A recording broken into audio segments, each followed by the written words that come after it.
नमस्कार, मैं सुनीता कथा मंथन में आप सबका स्वागत करती हूँ। कथा मंथन में आज सुनिए ब्योमकेश बख्शी सीरीज की कहानी वसीयत का जंजाल का द्वितीय अध्याय, लेखक शरदिंदु बंदोपाध्याय। इसके पहले के अध्याय और ब्योमकेश बख्शी की और अन्य कहानियाँ आपको हमारी प्लेलिस्ट से मिल जाएंगी। लिंक आपको आई बटन में मिल जाएगा। गलियारे में दाईं तरफ कोने का कमरा सुकुमार बाबू का था। दरवाजा बंद था। विधु बाबू ने खटखटाए बगैर धक्का देकर खोल दिया। सुकुमार मेज पर कोहनी रखकर बैठा था और हाथों में सिर को पकड़े हुए था। हमारे प्रवेश करते ही वह उठ गया। एक और पलंग था, दूसरी ओर मेज, कुर्सी और बुक शेल्फ। ऊंचे डेस्क दीवार से लगे हुए थे और मेरे अनुमान में सुकुमार की उम्र 24-25 के लगभग होगी। देखने में आकर्षक, शरीर गठा हुआ, लेकिन घर में भयानक दुर्घटना के प्रभाव ने पूरे शरीर को पीला करके त्वचा को सुखा दिया था। आंखों के नीचे स्याह गोले उभर आए थे। हम तीनों को अंदर आते देखकर उसकी आंखों में भय तैरने लगा। विधु बाबू ने कहा, सुकुमार बाबू, ये ब्योमकेश बख्शी हैं, ये आपसे बात करना चाहेंगे। सुकुमार ने गला साफ करते हुए कहा, बैठिए बैठिए ना। ब्योमकेश उसकी मेज के सामने बैठ गया। उसने मेज पर रखी पुस्तक ग्रेज एनाटॉमी को उठाया और उसके पृष्ठ पलटते हुए बोला, कल आधी रात को आप कहाँ से आए थे सुकुमार बाबू? सुकुमार चौंक पड़ा, फिर धीमी लरसती आवाज में बोला, मैं रात को फिल्म देखने गया था। पृष्ठों को उलटते हुए बिना सिर उठाए ही ब्योमकेश ने पूछा, कौन से सिनेमा हॉल में? चित्रा। विधु बाबू ने नाराजगी के स्वर में कहा, आपको यह मुझे पहले बताना चाहिए था। क्यों नहीं बताया आपने? सर, मैंने सोचा था कि यह इतना महत्वपूर्ण नहीं है, इसलिए। विधु बाबू ने और भी तेज आवाज में कहा, यह हम तय करेंगे कि वह महत्वपूर्ण है या नहीं। क्या आपके पास कोई सबूत है कि आप चित्रा सिनेमा गए थे? सुकुमार ने कुछ क्षण सिर झुकाए सोचा, फिर उठकर रैक पर टंगे कुर्ते की पॉकेट से गुलाबी रंग की एक चिट निकालकर विधु बाबू की ओर बढ़ा दी। वह सिनेमा के टिकट का आधा भाग था। विधु बाबू ने उसे ठीक से जांचा और अपनी डायरी खोलकर रख लिया। कुछ और पृष्ठों को पलटते हुए ब्योमकेश ने पूछा, शाम के शो के बजाय 9 बजे के शो में जाने का आपके पास कोई विशेष कारण था? सुकुमार का चेहरा सफ़ेद पड़ गया। फिर भी उसने धीरे से कहा, नहीं, ऐसा कोई कारण नहीं था। ऐसा कुछ भी नहीं था। ब्योमकेश बोला, निश्चित रूप से आपको मालूम था कि कराली बाबू को रात में किसी का देर से आना पसंद नहीं था। सुकुमार के पास कोई उत्तर नहीं था। वह चुपचाप मलिन मुख लिए खड़ा रहा। एकाएक ब्योमकेश ने सुकुमार को अपनी आंखें खोलकर देखा और पूछा, आपने अंतिम बार कराली बाबू को कब देखा था?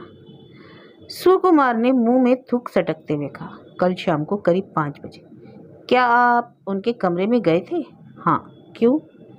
सुकुमार ने अपनी आवाज़ को नियंत्रित करने का प्रयास किया और धीमे स्वर में कहा, मैं काका से उनकी वसीयत के बारे में कुछ कहने के लिए गया था। उन्होंने अपनी वसीयत में मोतीदा को बेदखल करके सारी संपत्ति मेरे नाम कर दी थी। इसको लेकर दोपहर में उनकी और मोतीदा के बीच झड़प भी हुई थी।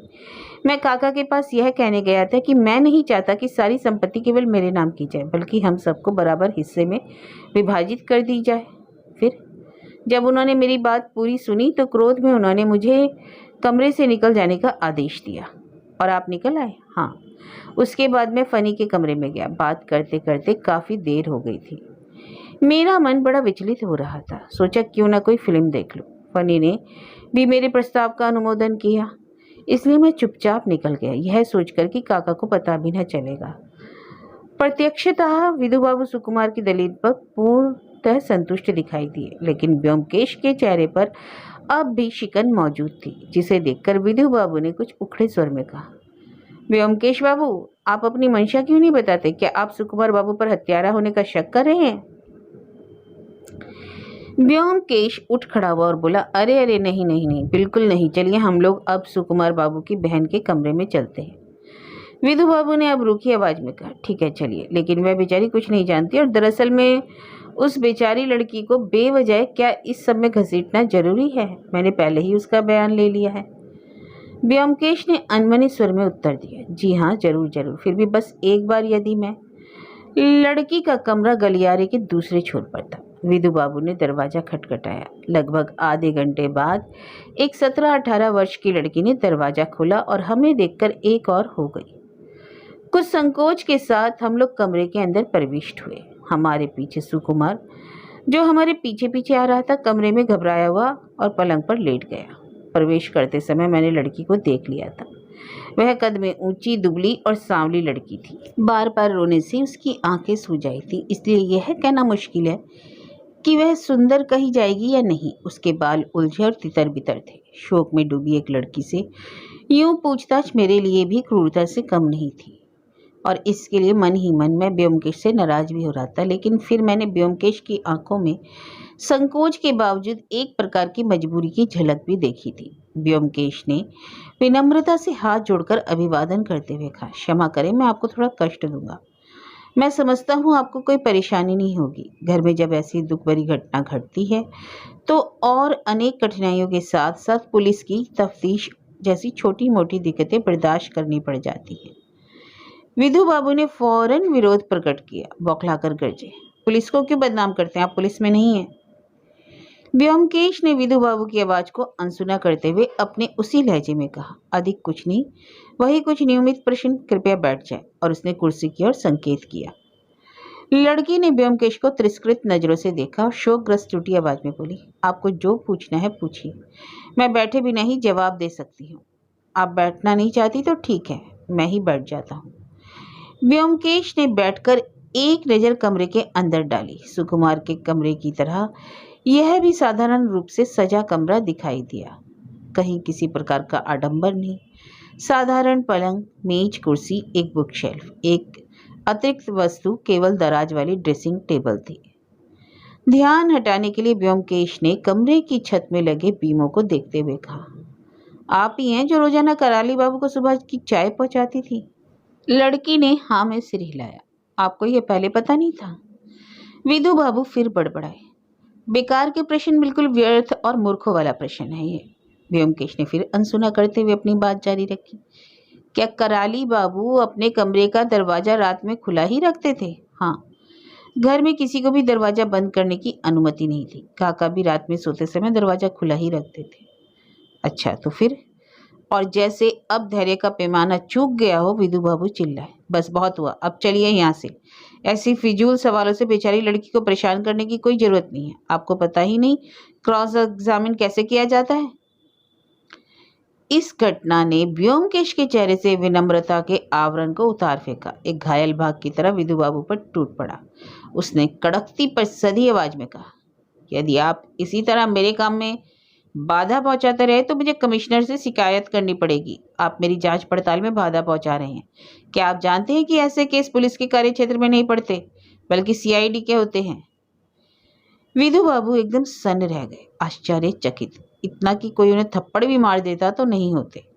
वे कुछ क्षण आग्नेय नेत्रों से ब्योमकेश को घूरते रहे। कुछ बोलने को तावले दिखे, पर फिर अपने को जब्त कर लिया और क्रोध में पैर पटकते हुए कमरे से बाहर निकल गए। ब्योमकेश ने दोबारा ध्यान केंद्रित करके फिर पूछा, आपको कराली बाबू की मृत्यु का पहले पता नहीं लगा? सावधानी से सोचकर उत्तर दीजिए। मैंने सोच लिया है, मुझे पहले पता नहीं लगा। उसकी आवाज में एक प्रकार की जिद का एहसास था।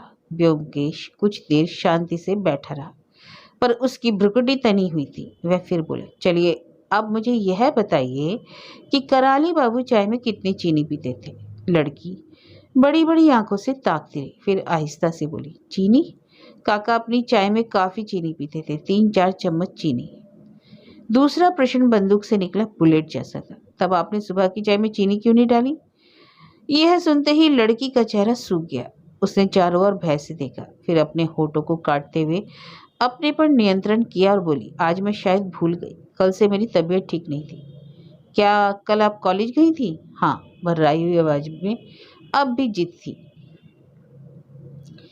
कुर्सी से उठते हुए ब्योमकेश बहुत आहिस्ता से बोला, यदि आप सब कुछ मुझे बता दें तो हमें बहुत लाभ होगा, आपका भी फायदा होगा।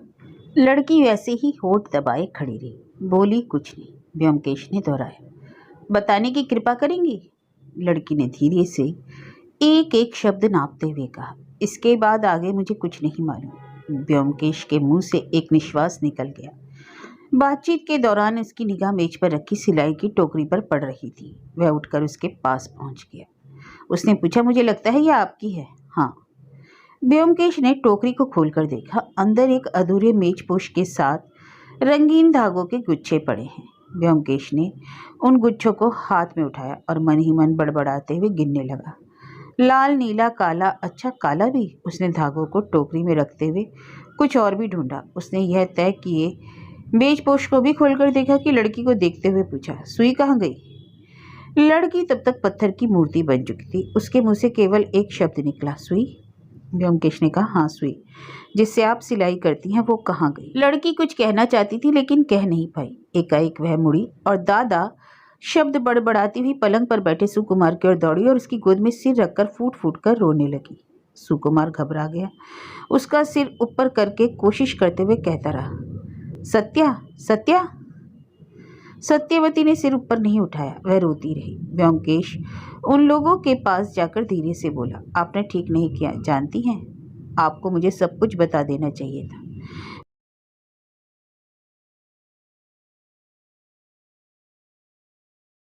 चलते हैं। कमरे से बाहर निकलकर ब्योमकेश ने सावधानी से दरवाजा बंद कर दिया।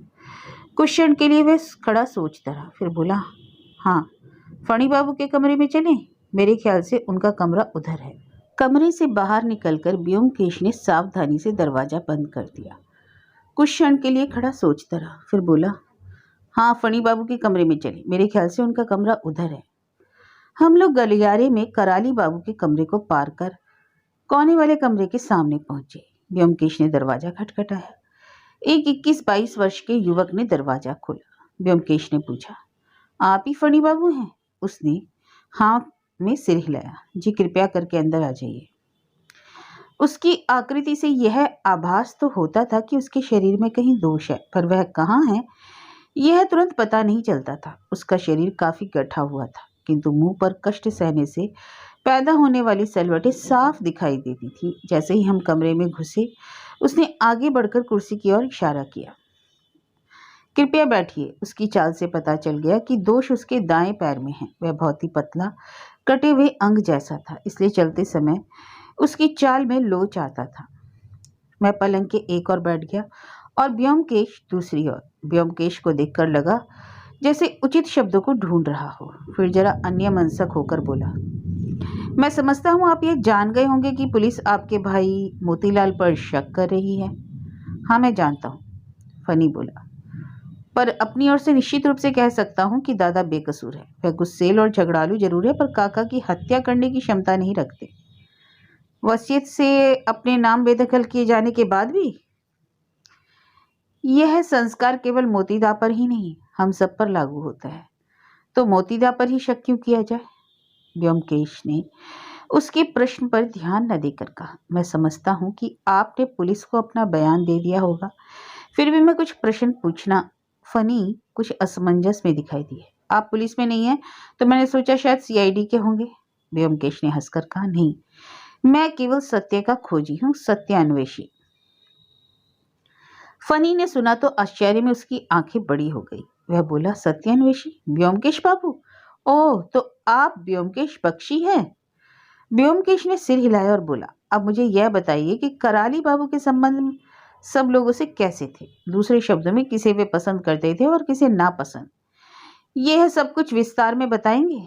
फणी कुछ देर अपने हाथों में सिर छिपाए बैठा रहा, फिर एक फीकी मुस्कान के साथ बोला, देखिए, मैं एक लंगड़ा आदमी हूँ, भगवान का शाप है, इसलिए मैं इन सब लोगों से ज्यादा मेल मुलाकात नहीं रख पाता। मैं और मेरी ये पुस्तकें मेरे अब तक के जीवन में मेरी साथी रही, इसलिए मैं ठीक से नहीं बता पाऊंगा कि काका की हम लोगों में से किस पर कृपा थी और किस पर नाराजगी। काका को समझना आसान नहीं था और ना ही वे अपनी मंशा जाहिर करते थे, लेकिन उनकी बातों और बर्ताव से मैं यही जान पाया हूँ कि वे सत्यवती की परवाह अधिक करते थे। और आपकी? मेरी? संभव है मैं लंगड़ा हूँ, इसलिए उनके मन के भीतर कहीं दया का भाव हो, पर इससे अधिक मैं उनकी आत्मा का अनादर नहीं करना चाहता, विशेष रूप से ऐसी व्यक्ति का जिसने हम सबको शरण ना दी होती तो हम लोग अब तक भूख से ही मर गए होते। लेकिन यह भी सही है कि वे नहीं जानते थे कि प्यार क्या होता है। व्योमकेश बोला, शायद आपको मालूम है कि उन्होंने अपनी वसीयत में सारी संपत्ति सुकुमार के नाम की है? फनी थोड़ा मुस्कुराकर बोला, मैंने सुना है और इसमें संदेह भी नहीं होना चाहिए कि हम सब में सुकुमार ही योग्य व्यक्ति है। लेकिन इससे यह तो नहीं कहा जा सकता कि काका के हृदय में क्या है। वे क्षणिक आवेश के व्यक्ति थे, जरा सी बात पर बिगड़ जाते और टाइपराइटर पर टप टप करके अपनी वसीयत बदल देते। इस पर शायद ही कोई बचा हो जिसके नाम इन्होंने कभी न कभी वसीयत ना की हो। व्योमकेश ने कहा, चूंकि अंतिम वसीयत सुकुमार के नाम है इसलिए संपत्ति उसे ही मिलेगी। फणी, अच्छा, मुझे कानून की इतनी जानकारी नहीं है। कानून तो यही कहता है। व्योमकेश तनिक हिचकिचाहट के बाद बोला, ऐसी स्थिति में आप क्या करेंगे? क्या आपने सोचा है? फनी ने निराशा में अपने बालों पर हाथ फेरा और खिड़की से बाहर देखते हुए बोला, मुझे नहीं मालूम मैं क्या करूंगा, कहाँ जाऊंगा। मैं कुछ लिखा पढ़ा नहीं हूँ, इसलिए नौकरी भी नहीं कर सकता। यदि सुकुमार मुझे शरण देता है तो उसके पास रहूंगा या फिर मेरा अंत सड़कों पर होगा। उसकी आंखों में आंसू आ गए और मैंने जल्दी से अपना मुंह फेर लिया। व्योमकेश ने ध्यान दिए बिना ही कह दिया, सुकुमार बाबू कल आधी रात को लौटे थे। आधी रात को? फनी ने चौंक कर पूछा। अरे हाँ, वह कल सिनेमा देखने गया था ना? व्योमकेश ने पूछा, क्या आप अनुमान लगा सकते हैं कि कराली बाबू की हत्या कब हुई? क्या आपको कोई आवाज या कुछ और सुनाई दिया था? कुछ नहीं।